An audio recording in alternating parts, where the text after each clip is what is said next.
Hello दोस्तों, देखिए आज हम पहुंचे हैं जंगलों के बीचों बीच। ये देखिए मालगाड़ी आ रही है, यहाँ से रेल लाइन है और यहाँ से हम वीडियो बनाए हैं। काफ़ी घना जंगल है, चारों तरफ कुछ भी दिखाई ऊपर से नहीं दे रहा है, सिर्फ गाड़ियाँ आ रही हैं वहीं दिखाई दे रही हैं, उन्हीं की आवाज़ आ रही है। इधर काफ़ी घना जंगल है और इसमें से रेल लाइन निकली हुई है।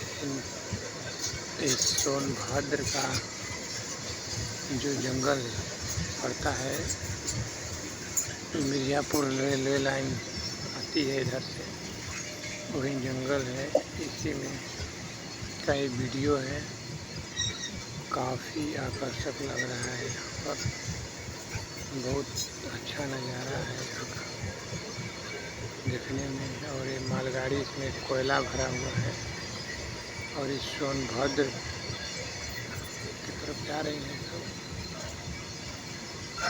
और ये गाड़ी अभी धीमी थी, अब थोड़ा स्पीड से रही है हल्का।